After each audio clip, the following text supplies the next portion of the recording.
All right, so the next case shows a patient with chronic shortness of breath. So what's the most likely diagnosis? Again, we're talking about spot diagnosis here. So you can clearly see when you have a chronic shortness of breath and you examine a chest x-ray, you can immediately assume the most likely diagnosis is meant to be emphysema, a severe case of COPD. Now, why should we think emphysema?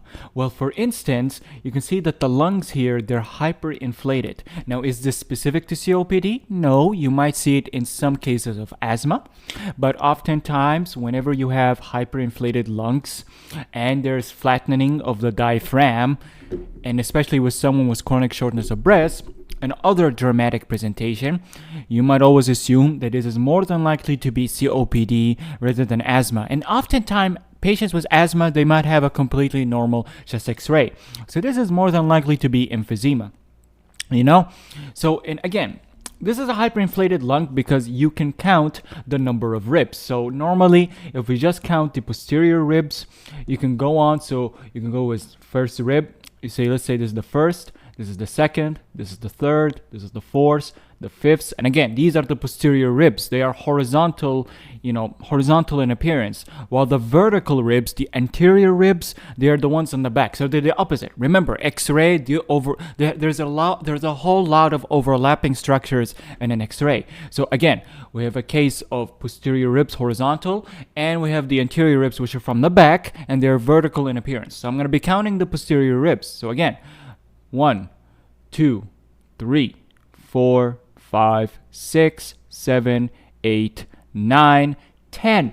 So the level of the diaphragm, the right and the left hemidiaphragm, they're at the level of the 10s or 11s, the posterior rib, which suggests that we have a case of hyperinflation. So you can count the number of ribs. So you look at it and then you count the number of ribs.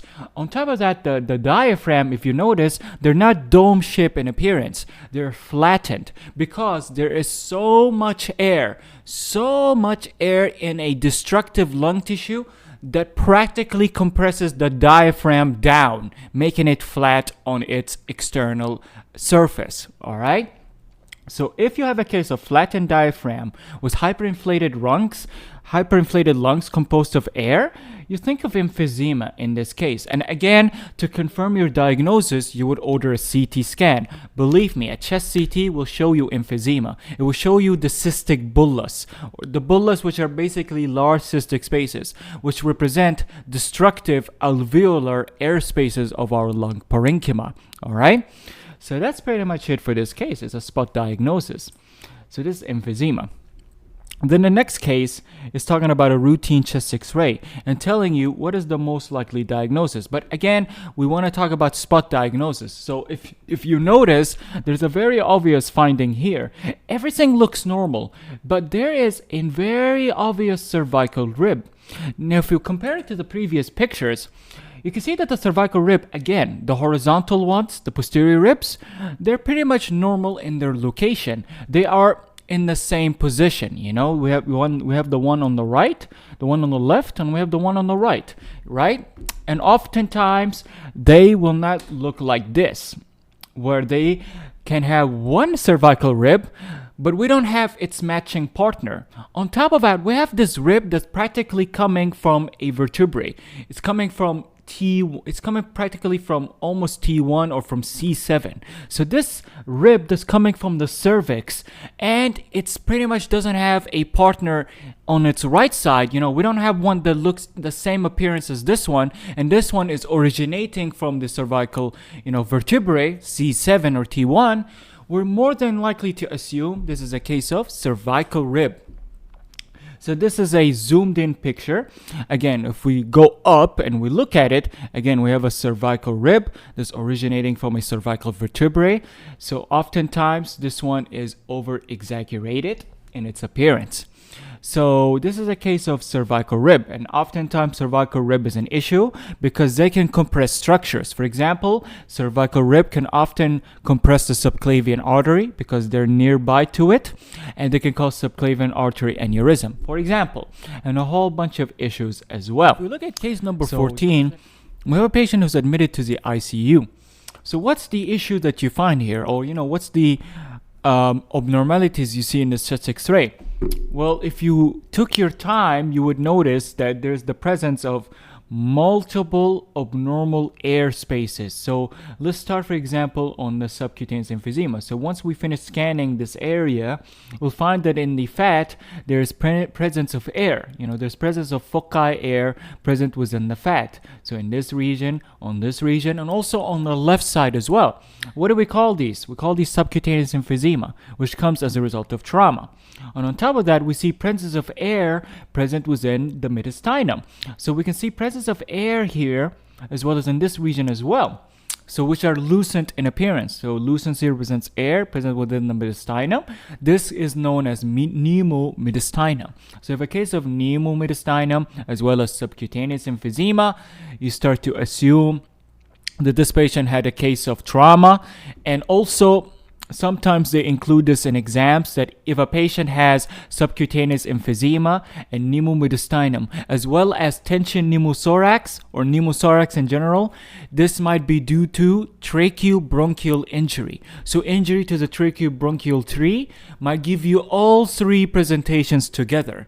So, but in this case, since we're not talking about SMLE, this patient has subcutaneous emphysema as well as pneumomediastinum. All right, as can be seen in this case. All right, often even sometimes a patient might have trauma to the heart and he may present with pneumopericardium, which is not found in this chest X-ray, but oftentimes you might see presence of air surrounding the borders of the heart. The entire border of the heart, there might be presence of air all across the heart. They call this pneumopericardium. It's not found in this patient, but you can also keep it in mind, especially if person has trauma to the chest. So in this case, we have a case of just subcutaneous emphysema as well as case of pneumomediastinum. All right. Now let's look at case number 15. So in case number 15, this is the obvious finding that can be seen here. If you have an area of opacification, it was in the area of opacification. If you zoom it in, if you see an area of opacification, there's an area of lucency within it. This is known as air bronchogram sign. So what do we call this sign? Air bronchogram sign. And this is, by the way, on a chest CT. Again, with contrast, you can see area of consolidation. Present in it is the visualized bronchial tree composed of air. This is known as air bronchogram sign. And this suggests that this patient might have lobar pneumonia, because this is present in people with lobar pneumonia, with consolidation present surrounding the bronchus, the air-filled bronchus. So that's just something to keep in mind, air bronchogram sign. If we look at case number 16, this is very neat finding. So here, if I told you that a patient had myocardial infarction, and after surgery, after like 9 months, this patient came to you with dyspnea, this patient came to you with dry cough, this patient came to you with lower limb edema, and now you came with this chest X-ray. Now you're going to assume that this patient might have a case of heart failure. And heart failure on chest X-ray may come with many different findings. One of them, in the early stage, interstitial edema. But if edema accumulates in the lung long enough, it might progress from interstitial edema to alveolar edema. That means edema that takes in a bat, it takes in the appearance of a bat wing appearance, So here we have an area of consolidation here, and an area of consolidation here. And they're taking the appearance of a bat wing, bat wing configuration. And oftentimes, patient may come with cardiomegaly. There's no cardiomegaly, but again, abnormal cases.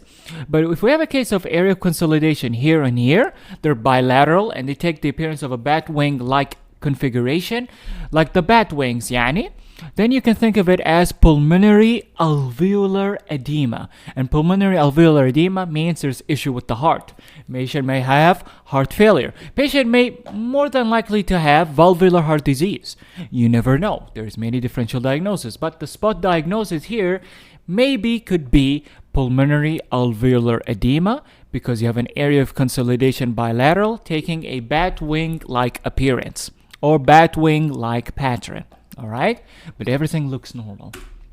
Now, if we look at case number 17, what is the spot diagnosis? Well, on this PHS X-ray, we can notice on the left lung field within the lingula or the upper lobe of the left lung, there is a lung abscess. You can always tell this is a lung abscess because you have an area of opacification, which suggests soft tissue density, and you can notice an area of lucency. Now, between this area of lucency and this opacification, there's a straight line.